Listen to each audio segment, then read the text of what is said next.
use. This is Are You Smarter Than a Fifth Grader? There's so many templates online that we can use as review games for the kids, so we're doing full class reviews for tests or whatnot. And if you click on the side, come on, bring up the, yeah, so they have questions in here, and we can do a full class review where all the kids are engaged. They're using a slate, so you're doing the students are individually practicing and keeping their own score, yet you're doing it as a full class, so that everyone's getting the same amount of practice. So we use stuff like this. What makes it difficult, as John was saying about being always available. Matt McGuire and I, we share a cart, but we also share a cart with Maureen Chance, Carol Thomas, Auta Aquino, and so it's very difficult to say, all right, who's doing what on which day so that we can move that cart around. Matt McGuire and I try and teach the same thing because we're doing the same curriculum and we're both 6th grade language arts and social studies teachers, but it makes it difficult when we make a review like this and we plan on doing a test on the same day and we want to do the review on the same day. So a lot of the time we either team up or we have to switch our class periods from language arts to social studies, which sometimes becomes a problem if you have special ed kids in your class because they're scheduled for a certain time, and if they need to move in and out of classrooms, that makes it difficult. We work it out, we figure it out if we need to combine classes, but it does make it difficult when it's not always available. So this is another example of how we use it in the classroom. I'll give you a little bit about how I use the airliner in here as well, because I have the capability of using it, which is great for writing. Especially with a topic like writing, a lot of kids will come in here and immediately their body language is like, oh, we're writing. Being able to have technology incorporated into writing makes the motivation level just shoot up. Now with this airliner, for me, my computer's over here, so when I'm trying to manipulate things on the screen over here, I'm so far away. Luckily I have a loud voice so I can project it, but I'm so far away from them, and I am a mover and a shaker, so I'm constantly walking around. It's so nice to be able to have this to move in and out. And another thing with this is that I pull this out, and you just see the students kind of puff up. They're really excited. The level of their excitement just completely rises. I've used it. I'll show you 2 things online that we have done in here. One being web quests. So for figurative language in 6th grade, we did like ASMAN, so it was a simile web quest, and we learned all about similes, metaphors, onomatopoeias, personification, alliteration. Now we were able to do this all together, and you go through, they give you a task, and then you will find like your processes and resource, and they get to manipulate everything right on the screen. They get to practice as a group, so if anyone has questions, they're answered, I'm able to answer them and show everyone exactly what to do. When they move to the computers, they can then do it themselves. I've also used it, and I know Shannon as well has used this. Read, Write, Think has great interactive concept maps. Being able to manipulate right here, we can brainstorm as a group. So I can pick a topic and say school uniforms.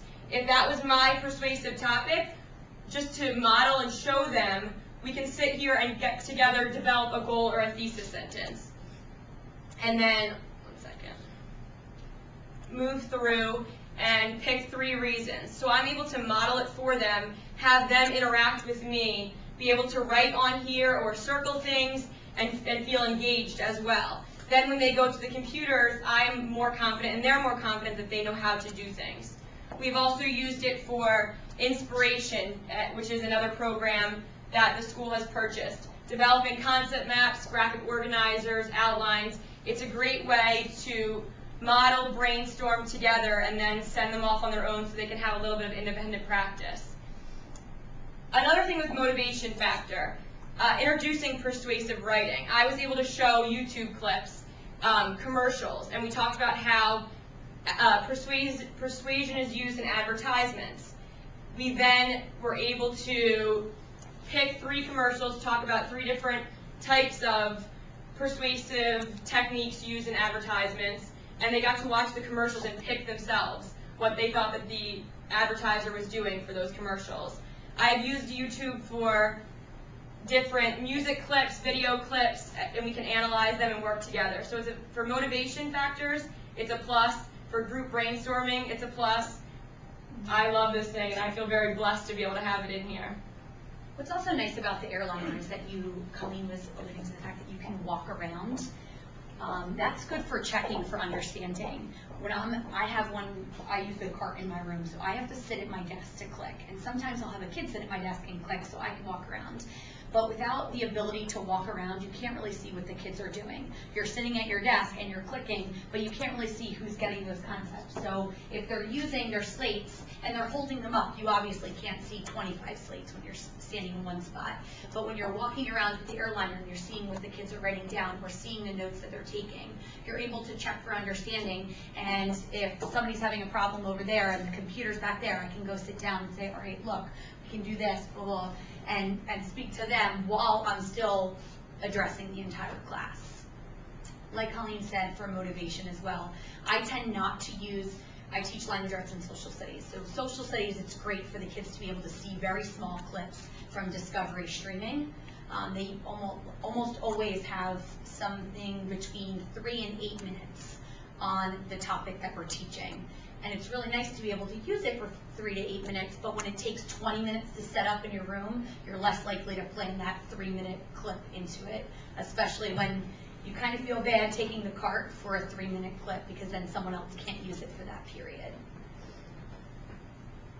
Do you guys have any questions for us?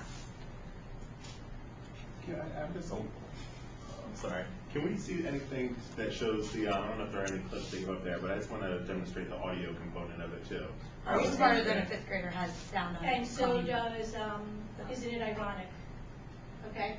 Okay. The YouTube one, definitely. The volume, you need to turn it up. It's not on up there. Here, I can, there's the remote up front. You can turn it up and play that. I mean, this one they ask to see regularly because it's funny. You don't even have to play the whole thing. I just want to show that it's.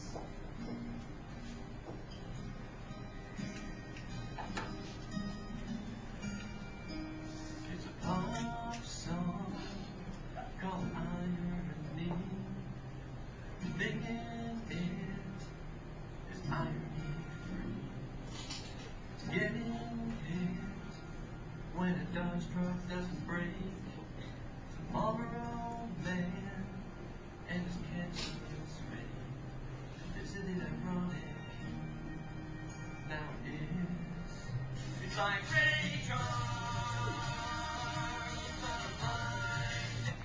It just goes on and on and on. They just think that's the most terrible thing they've ever seen. Okay? Yeah, actually, I used the system when I did our Seafolks book because that is a great audio component, and the kids were able, and each character is a different age, different nationality, and they were able to hear the differences, and they truly understood the concept of voice, and the speaker system was amazing for that. Just want to add that the airliner that we're using here, they're relatively cheap compared to everything else. You have to have the projection system functioning to use the airliner, but they only cost us about $350. So you really add a lot after you have the projection system. I was just going to